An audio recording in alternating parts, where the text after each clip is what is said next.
Hello, how you doing? It is quite a grey, murky day here in London, as it has been for much of January here in the UK, as per usual during the winter time. But there are so many good sounding new books coming out. I've been just trying to read as much as possible and trying to find more time to read. And I have a whole stack of really exciting sounding new books here that have just been published in January and that publishers have kindly sent me. So I'm going to go through all them and talk about them. I'd really love to know in the comments which books of these you're most interested in reading, ones that you're really excited about as well. So to start off, there is The Octopus Man, a new novel by Jasper Gibson, and this is about a young man who was once a promising law student, but now he's gotten caught up in the mental health system because he started to hear in his head a godlike voice that is an octopus man, and it's sort of directing all of his thoughts and consuming all of his thoughts. And he gets involved in an experimental drug program to help try to suppress this voice. But then that has unexpected consequences that lead to dramatic results. And Douglas Stewart, the author of Sugar Bane, wrote a blurb for this novel. And he says, what a brilliant, necessary book. A funny, heart-expanding story of a man trapped between the godlike voice in his head and society's desire for him to be normal. It's a deeply compassionate portrait, and I felt the frustration of battling a broken mental health care system and the guilt and hope of everyone who loves poor, cheeky, troubled Tom and wants so badly for him to get better. And yeah, I sort of trust Douglas Stewart's opinion. So yeah, I'm really eager to read this new novel. Next are two novels which have an interesting connection in that they were both written by lawyers, and I always find it really interesting when people who have experience in the law profession write novels and so sort of dramatize the stories that they encounter in the courts and during their professional life. So the first is We Are All Birds of Uganda by Hafsa Zayyan, and this is a novel sort of in two parts. One part takes place in Uganda during the 1960s, where a man is struggling to get his family business off the ground, and that comes under threat when a new regime takes control of the country. And then the second part takes place in modern-day London of a high-flying lawyer who is called back to his family home and dealing with the past. And so I assume that the two stories sort of connect with each other in that way. And this novel is a debut book that was the winner of the Murky Books New Writers Prize, and it has such a beautiful cover, doesn't it? And there's the novel How the One-Armed Sister Sweeps Her House by Cherie Jones, and this shows a community in Barbados and sort of how there are two sides to this community. There are the very wealthy people that control and have a lot of influence in the community, and then there are the people that serve them, and it shows both of these stories and all the violence and the poverty involved in this community. And I've heard such great things about this story. I'm very eager to read it. Hurty Gertie by Christopher Wilson. This takes place in the year 1349 and is about a boy who is raised in a monastery, and he's always lived there. It's all he's ever known. But then when he's 16, he starts traveling out of this monastery during that year when a plague besets the community to try to help treat people who are suffering from this plague. And I know that's quite touchy subject matter for our current times, but this is meant to be quite a comic novel. I think it's described as an uproarious and uplifting novel, so I think it might be a different way of looking at of sort of pandemic conditions and the different ways that people were treated during this historical time period. Asylum Road by Olivia Sudjic.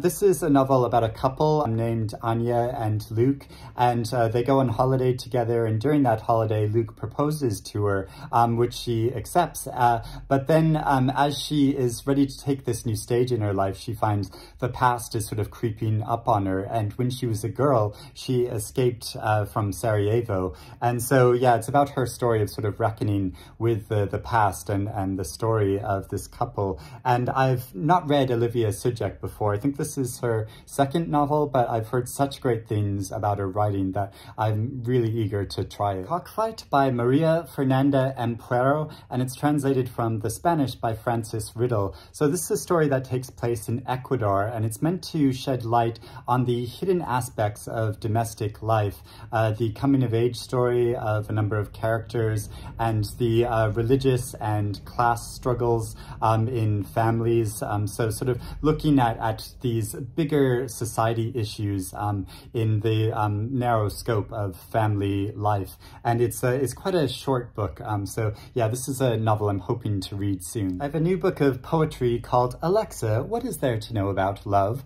By Brian Bilston. And I've heard really great things about this author's work. He's been nominated for a number of awards. And these are poems all to do with love, obviously, but also to do with the reading life and books. Like there is one poem that is called There's a Supermarket Where Once the Library Stood.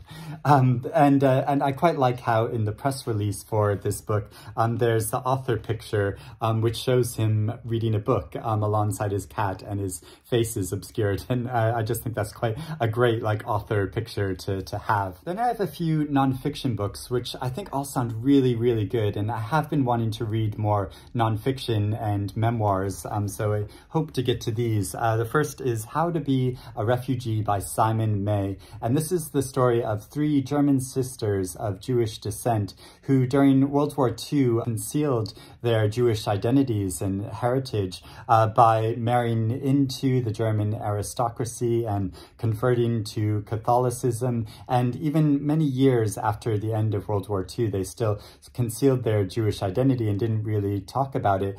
So Simon May talks about, and he's the son of one of these sisters, so he talks about this family history and how it was concealed. And I always think it's really interesting how during times of great, political strife, sometimes people modify and conceal their identities this way, but obviously there are consequences of that. And so I think he explores that in this book, and I just think that sounds so interesting. Then there is All the Young Men by Ruth Coker Burks. So when the author was 26 years old in the year 1986, she went to the hospital to visit a sick friend there, and she noticed that one of the patient's doors was painted red, and the nurses there were really reluctant to go into this room, and they drew straws to decide who was going to go in and tend for this dying young man.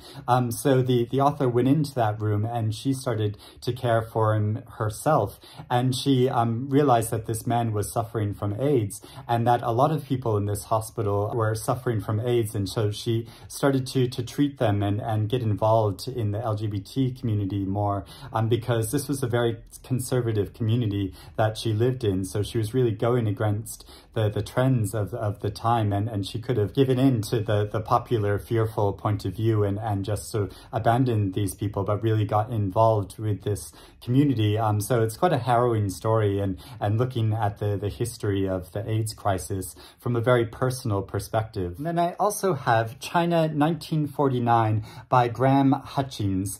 So this was the year in China when the Western-friendly government was toppled by Mao and his communist armies. And so it is obviously a huge revolution and change in the country, and has really affected how that country has been run up until the present day. But I personally don't know too much about that particular history of that time, so it'd be really fascinating to read more about it. And I went to China about a decade ago, so yeah, I'd really be interested to see how China came to be what it is today. Next is a much talked about novel that I've been so eager to read because there's been so much acclaim for it, and that's The Prophets by Robert Jones Jr. This is the story of two black men that are slaves on a plantation, and their love affair with each other, and the fear that they live under of being caught out for their feelings and relationship with each other. And I found it really moving reading this advanced copy of the novel. Came with a letter by the author of it in the beginning, and in it he writes, "As a black queer person who felt so cut off from my lineage, the question I wanted to ask, did black queer people exist in the distant past? Of course they did. But it's often the way of a traumatized people to erase the past, shun excavation of it, deny it ever existed, or pretend that it looked some other erroneous but glorious way. This is understandable. Who would want to explain the horrors of yesteryear with no way of stopping the pain from returning? And yeah, I found it really powerful, that idea of looking at people from the past and their stories and how they obviously weren't recorded at the time, but obviously it existed and they were there.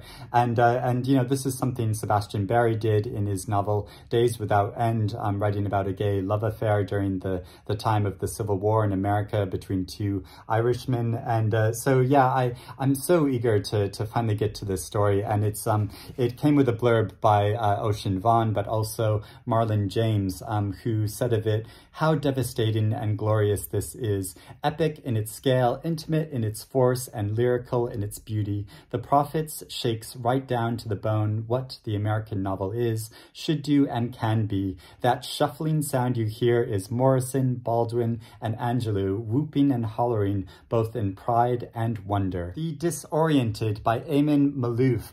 This is a novel that won the prestigious Prix Goncourt Prize in France.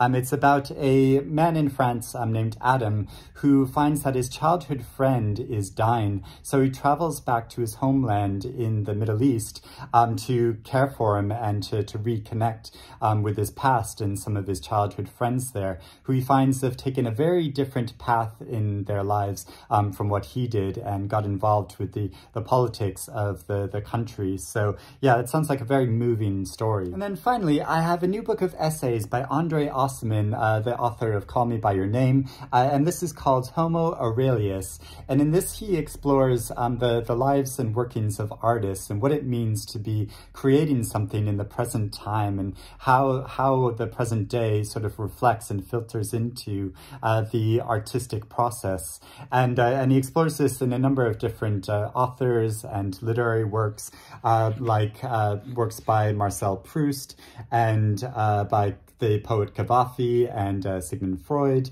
And yeah, it looks like all male artists he's sort of looking at here. But yeah, I'd be really curious to read a number of these essays, especially because I want to finally start reading Proust's first great book this year. So yeah, I'm hoping to get to some of these.